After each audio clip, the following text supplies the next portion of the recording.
현재 금에 대한 저의 의견은 자산의 10% 정도는 금 투자에 배당을 해놓고 1억이 자산이라고 하면 한 1,000만 원은 금 투자를 생각하시고 곧 한 번에 다 지르지 말고 한 300에서 500만 원 사놓고 나머지는 좀 떨어질 때마다 저가 매수를 하자 뭐 이런 입장입니다. 이게 10%가 너무 작은가? 요거는 나중에 좀 올릴 수도 있을 것 같습니다. 근데 일단은 이 정도로 이렇게 어떻게 보면은 화폐의 위기죠. 이렇게 돈 많이 찍어내는 게 화폐의 위기지만은 제가 그래도 금에 올인하지 말라고 하는 10%면 올인도 아니고 좀 작죠. 그죠?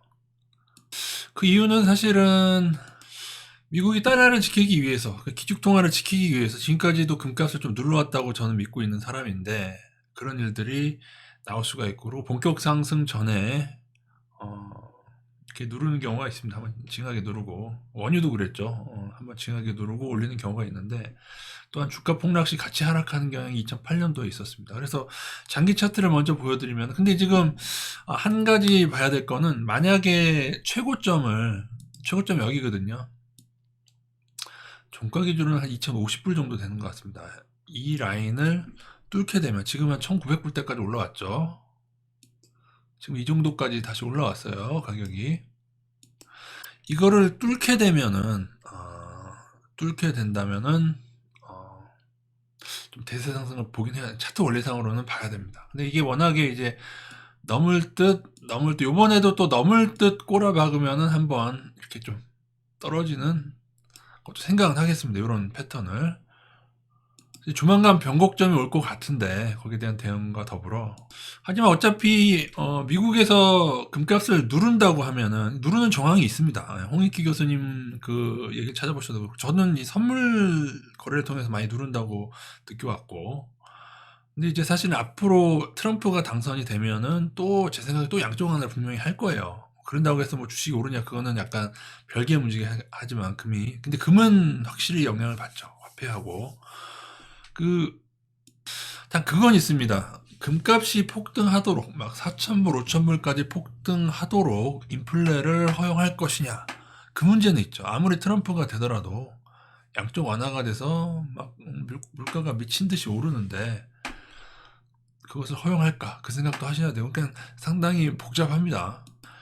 하지만은 모든 금융적인 역사를 보면은 어느 순간 옛날에 그 금과 달러에 대한 그 연동이 끊어지면서 금값이 크게 올랐을 때가 있었죠. 그때 닉슨 때였나요?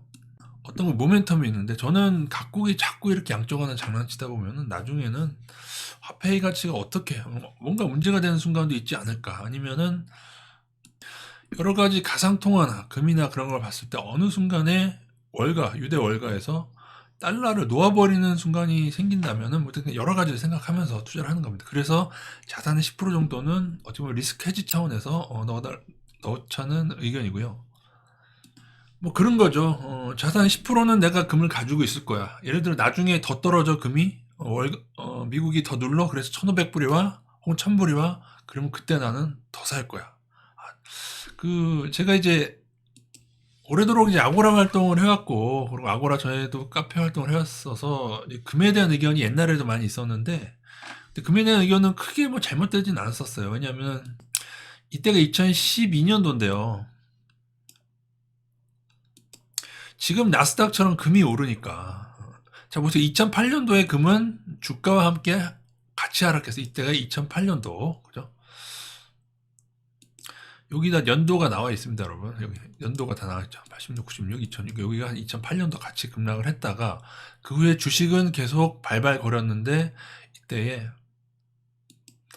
2012년도에 엄청 올랐습니다. 그래서 개인들이 금에 폭주했어요. 지금 나스닥도 똑같아요. 개미들은 오르는 품목에 폭주를 하다가 이렇게 당하는데 그때 제가 금 투자를 매우 경고했었습니다. 지금 나스닥 경고하듯이.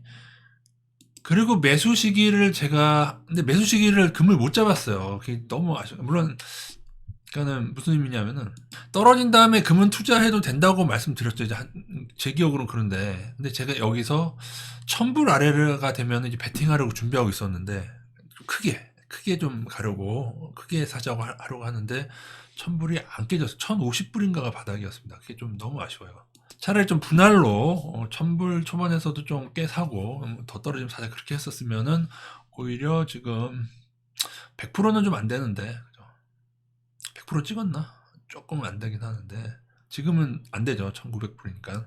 그래도 10년에 100%면은 글쎄요, 뭐 작다고 하면 작지만 작진 않아요. 10년이 아니구나. 2016년경이 바닥이었으니까 15, 16년이 바닥이었으니까 7, 8년에 지금 한 80%, 90% 수익이면은 괜찮은 거죠, 그죠? 그 점이 좀 아쉽다. 저는 이때처럼, 그러니까 이게 잘 보세요. 이때만큼 떨어지고 오를 줄 알았어요. 이때만큼. 그래서 한 1000불 아래를 좀 받는 건데 지금 조금 다른 모습이 됐습니다. 근데 여러분, 대세 상승을 준비도 해야 되는 이유 중에 하나는 보시다시피 최고점을 갱신하는 때가 여기거든요. 여기 최고점을 갱신하고, 자 보세요. 자, 최고점을 갱신을 했는데, 급등해서 갱신했는데 2008년도에 깨져. 근데 그 다음에 다시 갱신할 때, 어쨌든 요거는 사상 최고를 갱신하는 이 지점은 대세 상승 구간이다. 지금도 마찬가지예요. 사상 최고점을 얼마 전에 2012년 고점을 얼마 전에 갱신하고 다시 떨어졌지만, 그리고 지금 다시 올려붙여서 거의 이 정도까지 와 있거든요. 여기를 넘게 되면 이제는 여기를 넘어야겠죠. 이제는 사상 최고점 여기니까 여기에서 2050불을 넘고 지지되는 모습이 보인다면은 저희는 금을 10%가 아니라 한 20, 30%까지 조금 더 따라 들어갈 예정입니다. 그렇게 대응하시면 될 것 같고, 근데 중요한 거는 넘을 것 같다가 이런 게 굉장히 많은데, 넘을 것 같다가 다시 꼬라박는다면 이때는 또 내려온다. 그때는 오히려 한 번 더 징하게, 나중에 올리더라도 한번 징하게 누르고 그 다음에 대세 상승시키는 경우도 있다. 이것도 알아두시고. 근데 금이 대세 상승을 하게 되면은 달러는 정말 타격이 많이 받을 텐데, 달러만이 아니고 화폐 가치 자체가 하면서 인플레가 엄청 오겠죠. 근데 또 농산물하고 다른 건 또 별개입니다. 사실은 별개예요. 여러분이 상품 장기 차트 비교해 보시면 알지만 다 같지 않다. 왜냐면 농산물 같은 경우는 오르긴 올랐지만 과거보다 당연히 올랐겠죠. 근데 더구나 이제 공산품 가격도, 이제 생활물품 가격도 이제 세계화가 돼서 베트남에 있는 물건을 우리가 싸게 쓸 수 있기 때문에, 그런 중국에 있는 거라든가 그런 것 때문에 이제는 점점 또 인도의 물품을 또 쓰게 되겠죠. 그런 식으로 세계화, 세계의 공장이 돌아가면서 그걸 물가를 안정시켜 왔어요. 앞으로도 어떻게 될지는 모르겠지만은 언젠가는 임계점이 올 거다. 임계점이 오기 전에 한 번 더 누를 것인지, 아니면은 언젠가는 폭발하겠죠. 돈을 이렇게 찍어내면 언젠가는 폭발할 텐데, 그래서 아직은 리스크 회피 차원에서의 투자다. 자산의 10%도 작은 건 아니죠. 우리가 워낙에 부동산에 오래 나오고 있어서 그렇지. 이 정도 의견으로 마감하고, 이후에 좀 변동사항이 있으면 말씀드리겠습니다. 나중에는 금의 가격을 더 올려야겠다. 예를 들어 트럼프 당선 전 거의 확실시 된다고 보거든요.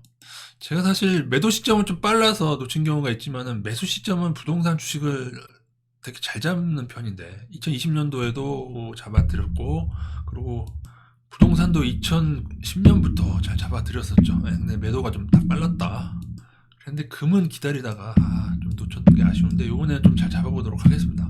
이해되시죠? 올인성은 아니고 일부다 기억하시면서, 늘 그 생각을 전 합니다. 얼마의 돈이 찍혀 나왔고, 그죠?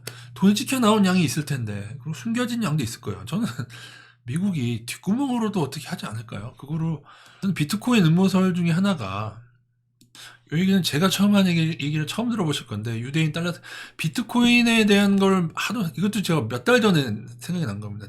비트코인의 역할이 뭘까? 근데 비트코인을 통해서 자금을 출금해서 해외에서 거기를 받아버리면은, 그게,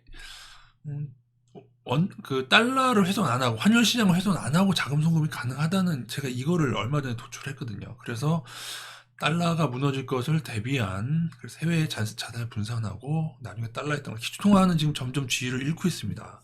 그런 것도 있기 때문에 앞으로도 복잡한데, 이런 얘기들을 조금 더 오늘은 맛보기로 보여드리고, 오늘도 생각보다 길어졌네요. 나중에 또 말씀드리도록 하겠습니다.